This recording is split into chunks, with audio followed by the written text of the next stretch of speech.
నమస్కారం అండి, this is #you. Duvvada Srinivas, Duvvada Divvela Madhuri. Okay, రెండింటి పేర్లు పెట్టాను, నేను పర్లేదులేండి.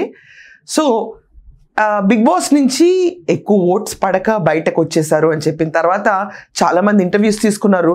బిగ్ బాస్ పైన కమెంట్ చేసే రైట్ మీకేముంది, వీళ్ళందరి పైన కమెంట్ చేసే రైట్ మీకేముంది అనే ముందు మేమందరం కూడా హాట్‌స్టార్లో డబ్బులు కట్టి చందాలేసి ప్రతి నెల వీక్షించేవాళ్ళం కాబట్టి దాంట్లో మేము డబ్బులు కట్టి చూసే కంటెంట్ మీద స్వరించే రైట్ ప్రతి ఒక్కరికి ఉంటుంది. ఇదంతా కాకుండా ప్రజాప్రతినిధులు మేము ప్రజల కోసం పోరాడతాం, ప్రజల మధ్యలోనే నుంచుంటా ఉన్నప్పుడు స్టాండింగ్ స్టాల్వర్డ్స్గా ఉండే వాళ్ళందరి గురించి కూడా ప్రశ్నించే రైట్ సామాన్యులకు ఉంటుంది. 2 కేటగిరీస్లోనూ ఇన్వాల్వ్ అయిన జంట దువ్వాడ శ్రీనివాస్, దివ్వెల దువ్వాడ మాధురి. ఒక ఆవిడ బిగ్ బాస్కి వెళ్ళింది. బిగ్ బాస్కి వెళ్ళినప్పుడు నేను ఆవిడ ఎంటర్ అయిన షో చూడడానికి డబ్బులు కట్టాను కాబట్టి దానిపైన కమెంట్ చేసే రైట్ నాకు 100% ఉంటుంది. అట్ ద సేమ్ టైం ఆంధ్రాకి సంబంధించిన అమ్మాయి కాబట్టి ఈ ప్రాంతం ఆ ప్రాంతం అని లేకుండా ప్రజానేతలు ఎలా ఉంటారో అన్న విషయం పైన మాట్లాడడానికి ఖచ్చితంగా స్కోప్ ఉంటుంది. ఇదంతా పక్కన పెడితే who are you to discuss their personal life అనే ముందు హూ ఆర్ దే, వాళ్ళందరూ వచ్చి ప్రెస్ ముందు పబ్లిక్ ముందు అరుపులు కరుపులు బూతులు పిచ్చి చేష్టలు అన్ని ప్రెస్ ముందు చేసినప్పుడు it is a public matter అయినప్పుడు దీనిపైన విశ్లేషించే రైట్ కూడా ప్రతి ఒక్కళ్ళకు ఉంటుంది. ఇది మనకి వాక్ స్వతంత్రానికి కూడా లిమిట్స్ ఉంటాయి. ఎంతవరకు లిమిట్స్ ఉంటాయి అంటే గుట్టుగా ఒక ఫ్లాట్లో ఉండాలి, దగ్గరికి వెళ్ళిపోయి కెమెరాలు పెట్టి జూమ్ చేసే రైట్ ఎవరికి లేదు. కానీ పబ్లిక్లోకి వచ్చి ఇదే ఇన్స్పిరేషన్ అని మాట్లాడే వాళ్ళని ప్రశ్నించే రైట్ ప్రతి ఒక్కరికి ఉంటుంది.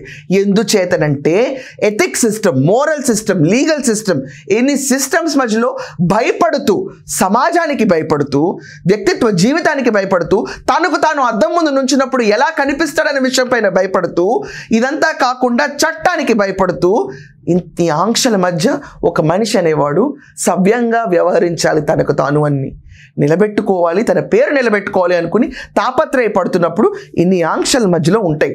ఇన్ని ఆంక్షల్ని మించి పబ్లిక్ పర్సన్ కింద వెళ్తున్నప్పుడు, పీపుల్స్ పర్సన్ కింద వెళ్తున్నప్పుడు 2 విషయాలు నేను క్లియర్గా చెప్తున్నాను. ఎంటర్టైన్మెంట్ అండ్ పాలిటిక్స్ దీంట్లోకి వెళ్తున్నప్పుడు మీరు సెలబ్రిటీలో ఇన్ఫ్లుయెన్సర్స్ ఆదర్శనీయం అనుకున్నప్పుడు ఖచ్చితంగా మీ స్టాండర్డ్స్ కూడా అంతే ఎలివేటెడ్గా ఉండాలి. కూర్చుని రూల్స్ మాట్లాడకూడదు. ఆ రోజు అనుకూలంగా ఒక మాట, ఈ రోజు నాకు అనుకూలంగా లేకపోతే ఇంకో మాట మాట్లాడే వాళ్ళు వ్యక్తిత్వం లేని మనుషుల కింద జనాలు చూస్తూ ఉంటారు. ఎందుకంటే నీకే ఒక స్టాండర్డ్ ఒపీనియన్ లేదు. ఈ రోజు నువ్వు ప్రీచ్ చేసింది రేపు పనికిరాదు. ఆ లెక్కన మనం చూసుకుంటే ఇక్కడ ఉన్న దువ్వాడ శ్రీనివాస్ పవన్ కళ్యాణ్ మ్యారేజెస్ గురించి, పవన్ కళ్యాణ్ గారు ఎందుకు ఎంతమందిని పెళ్లి చేసుకున్నారు, 3 పెళ్లిళ్ళ, మన హిందూ ధర్మం అంటావు కదా, ఏకపత్నివ్రతుడు అని చెప్పి ఆ రోజు బురద జల్లిన దువ్వాడ ఈ రోజు రీసెంట్గా జరిగిన ఒక ఇంటర్వ్యూలో చూస్తే కనుక మనం క్లియర్గా నన్నే ఎందుకు అడుగుతున్నారు ఈ ప్రశ్న, మీరు వెళ్ళి పవన్ కళ్యాణ్ కూడా అడగచ్చు కదా అని చెప్పిన మాటలు వైఖరిలోకి దిగజారుడు తనం చూసాం మనం కాదా. ఈ పర్టికులర్ ఇంటర్వ్యూ చూసిన తర్వాత జన సైనికులందరూ చాలా ఆగ్రహంగా ఉన్నారు. తమాషాలుగా ఉందా అని చెప్పి దువ్వాడ పైన కమెంట్స్ కూడా ఉంటున్నాయి. కమెంట్స్ చదవటం మానేస్తే ఎవరేం మాట్లాడలేరు, కానీ ప్రజా విశ్లేషణ అనేది కమెంట్స్ చదివితే, అంటే ఎర్రి కమెంట్స్ పిచ్చి కమెంట్స్ రాసే పోరంబోకులను పక్కన పెడితే కనుక కంటెంట్ వైజ్ ఎవరన్నా అపోజ్ చేసే కంటెంట్స్ చూస్తే కనుక, కమెంట్స్ చూస్తే కనుక వాళ్ళ ఆలోచన ధోరణి మనకు అర్థమవుతూ ఉంటుంది. అలాగే ఆ రోజు తనకు అనుకూలంగా ఉంది కాబట్టి సిచ్యువేషన్, ఎక్కడ ఈ దివ్వెల మాధురి విషయం బయటకి రాలేదు కాబట్టి ఏకపత్నివ్రతుడిగా ఉండాల్సిన నువ్వు హిందూ ధర్మాన్ని ఎలా ఆచరిస్తావు, నువ్వు 3 ఎలా పెళ్లి చేసుకుంటావు అని చెప్పి పవన్ కళ్యాణ్ గారి పైన దువ్వాడ శ్రీనివాస్ గారు కూర్చుని రెచ్చిపోయారు. అనుకున్నాం. ఈరోజు ఉన్న భార్యకి దూరం పెట్టేసి పిల్లలందరినీ ఇలా భాషలతో మాట్లాడేసి బయటకు పంపించేసి పిల్లలపైన చేసుకునే సీన్ కూడా ప్రతి ఒక్కళ్ళని చూసి ఆఖరికి తలుపులు తట్టి లోపలికి వెళ్ళాల్సి, ఎవరైనా స్వేచ్ఛగా నాన్న దగ్గరికి వెళ్ళగలుగుతారు, తలుపులు తోసుకుని పోలీసులు పెట్టుకుని కష్టపడి ఒక కూతురు వెళ్ళాల్సిన పరిస్థితి చూసిన తర్వాత ఆళ్లపైకి కూడా చెయ్యెత్తిన వీడియోస్ బయటకి రిలీజ్ అయ్యి ప్రెస్ ముందు కొన్ని ఆయన కూతుళ్ళనే దివ్వెల మాధురి దువ్వాడ మాధురి కూర్చుని పచ్చి బూతులు తిడుతూ లీగల్లీ ఎంటైటిల్డ్ వైఫ్ని పట్టుకుని పోవే ఇవే ఆవే అని చెప్పి అనాగరికమైన భాషని ప్రెస్ ముందు మాట్లాడినప్పుడు క్యారెక్టర్ ఎస్టాబ్లిష్మెంట్ జరిగి తీరుతుంది. జరగకూడదు, ఇది ఎలా అని చెప్పంటే కుదరదు. ఇది సభ్య సమాజం, దీంట్లో ఎంతో కోటాను కోట్ల మంది ఉంటారు. ఒక్కసారి నువ్వు ప్రెస్ ముందుకు వచ్చాక ఇరేస్ చేయడం అనేది కష్టం. మన హిస్టరీ, మన మాటలు, మనం ఎంత జాగ్రత్తగా ఉన్నాం, ఎలా వ్యవహరించుకున్నాం అన్న మ్యాటర్స్ చాలా ఇంపార్టెంట్. ఇప్పుడు మనం మెయిన్ టాపిక్లోకి వస్తే, దువ్వాడ శ్రీనివాస్ గారు కూర్చుని పవన్ కళ్యాణ్ గారు 3 పెళ్లి గురించి ప్రశ్నించండి మీరు వెళ్ళని చెప్పి. అయ్యా స్వామి, మీరు ఒక నిమిషం ఆగాలి, కొంచెం పాజ్ ఇవ్వాలి. పవన్ కళ్యాణ్ గారి భార్యలు ఎవరు? నీ దివ్వెల మాధురిలాగానో లేకపోతే మీ వైఫ్ వాణిలాగానో బయటకు వచ్చి గొడవల, రచ్చగేడవల, పిల్లల మీద అగాయిత్యాలు జరగల, పిల్లలు వచ్చి మొత్తుకోలా, పిల్లలు వచ్చి నాన్న ప్రేమ కావాలి, నాన్నకు ఫోన్ చేస్తూ ఉన్న షోల్లో పార్టిసిపేట్ చేయలా, పిల్లలందరూ మా నాన్న మాకు అన్యాయం చేశాడని మొత్తుకోలా. పేగు బంధము సమాజం క్రియేట్ చేసిన మ్యారేజ్ 2 బంధాలు తీసుకొచ్చి పబ్లిక్లో ఎండేలా పవన్ కళ్యాణ్ గారికి. ఆయన కుదరలేదు, నేను 3 పెళ్ళిళ్ళు చేసుకున్నాను ఆయన పబ్లిక్లో చెప్పారు. స్వతంత్రంగా మనం లీగల్లీ సిస్టమ్ ఫాలో అయ్యి వైఫ్కి అబ్జెక్షన్ లేనప్పుడు డైవోర్స్ తీసుకుని, ప్రాపర్ వేలో లీగల్ సిస్టంలో డైవోర్స్ తీసుకుని పెళ్ళిళ్ళు చేసుకుంటే ఎవరికి ప్రాబ్లం? నువ్వు కంపారిజన్ ఏకంగా పవన్ కళ్యాణ్తో ఎలా పెట్టుకుంటావు? I'm not saying your bigger or he smaller or he's bigger or your smaller, ఇక్కడ అది కూడా రావట్లేదు. నేను ఎలా పెట్టుకుంటావు? వాళ్ళ వైఫ్స్ ఏమైనా రోడ్డు మీదకి వచ్చి గొడవ పడ్డారా? ఫస్ట్ వైఫ్ శ్రీదేవి అవనండి, సెకండ్ వైఫ్ రేణు దేశాయ్ గారు అవనండి, థర్డ్ వైఫ్ ఇప్పుడు ఎగ్జిస్టింగ్ వైఫ్ ఆవిడనండి, వీళ్ళు ఎవరైనా పబ్లిక్ వచ్చి మాట్లాడారా? నువ్వు వైసీపీలో ఉన్నప్పుడే బోరుగడ్డ నీళ్ళు లాంటి వెదవలు కూర్చుని వాళ్ళ పిల్లల్ని వాళ్ళ వైఫ్ అన్నప్పుడు నువ్వు నోరు మెదపలా. నేను సస్పెండ్ అయ్యాక ఎవడరా నన్ను సస్పెండ్ చేస్తాను? పార్టీ హెడ్ జగన్మోహన్ రెడ్డిని అనేస్తున్నావు. నీ మగతనాలు ఎంతవరకు, నీ లీడర్షిప్ క్వాలిటీస్ ఎంతవరకు? ఉన్నంత వరకు వాళ్ళకి సోపేస్తా కూర్చోవాలి, బయటకు వచ్చేస్తా నేను మగాని, నేను గెలిపించేస్తా. ఎవరికి ఉద్రేకం? దేనికి పనికిరాని ఉద్రేకం ఇది, దేనికి పనికిరాని ఉద్రేకం? ఇదంతా కాకుండా ఆయన బాంబులు చుట్టారు, బాంబులు వేశారు అని చెప్పిన ఒక ప్రశ్న ఉంది ఆ ఇంటర్వ్యూలో, లేటెస్ట్గా వచ్చిన ఇంటర్వ్యూలో. కూర్చుని బంగారం నా రాజా, ఏంటండి ఇది? ప్రపంచం ఎటెళ్తుంది? A1 కింద ఉన్న ఒక బాంబ్ కేసులో, నాకు తెలియదు ఎగ్జాక్ట్గా కేసు సినారియో అంటే, ఐఎమ్ బీయింగ్ వెరీ హానెస్ట్, కానీ ఎవరన్నా అలాంటి చూసిన రాజా బంగారం A1 కింద ఉన్న ఎవరన్నా పక్కనున్న భార్యో ప్రియురాలో ఎవరో ఇలా అంటే మేమందరం ఏమవ్వాలి? ఆయన నేను A1 కింద ఉన్నాను, ఏమవ్వాలి మేము ఇవన్నీ చూసి?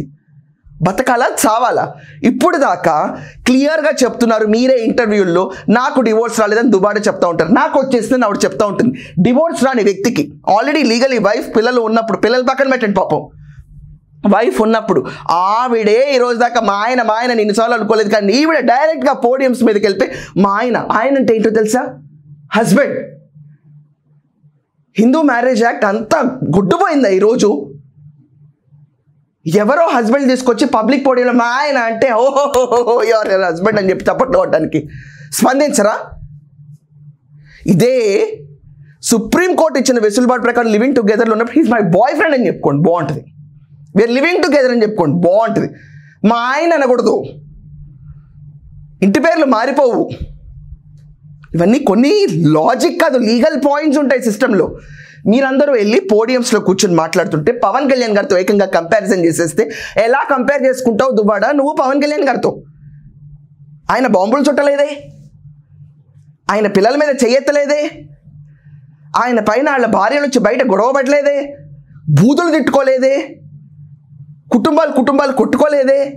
ఆయన పిల్లలు ఆయనతో బాగానే ఉంటారు, చాలా మర్యాదగా తీసుకెళ్తారు ఆడపిల్లలిద్దరిని, కొడుకు కోసం కూడా చాలా ప్రేమగా ఉంటారు.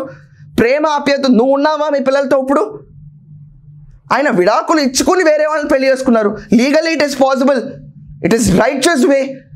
ఒక రైట్యస్ వేలో వెళ్ళిన పర్సన్తో కూడా నువ్వు కంపేర్ చేసుకుంటున్నావు దువ్వాడ.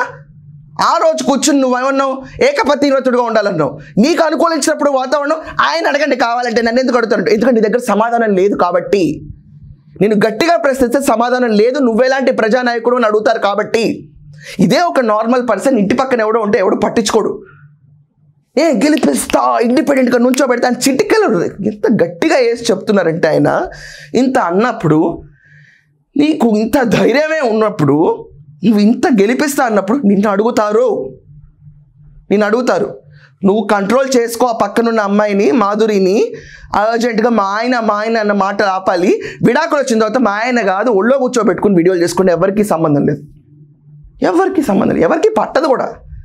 అండ్ రెండోది, మీరు పబ్లిక్లోకి వచ్చి గొడవపడి ఇంటర్వ్యూల మీద ఇంటర్వ్యూలు ఇచ్చినప్పుడు మిమ్మల్ని అడిగే ప్రెస్కి ఫ్రాంక్లీ స్పీకింగ్ వాళ్ళకి టీఆర్పీలు తప్ప ఏవి అక్కర్లేదు. మీరెళ్ళి ఇంటర్వ్యూలు ఇచ్చే వాళ్ళకి ఎందుకయ్యా మమ్మల్ని ఇంటర్వ్యూ ఇచ్చి మమ్మల్ని పరువు తీస్తారన్న విషయం పక్కన పెట్టి ఎన్ని ఇంటర్వ్యూలు ఇస్తే ఎంత బరి తెగిస్తే వితండవాదాన్ని కూడా గట్టిగా వినిపించి అరిచి కరిచేసి సొసైటీలో మేమే కరెక్ట్ అని చెప్పి తప్పుని కూడా ఒప్పు చేసేటట్టు గట్టిగా అరిస్తే ఒప్పైపోదు, ఒప్పవదు.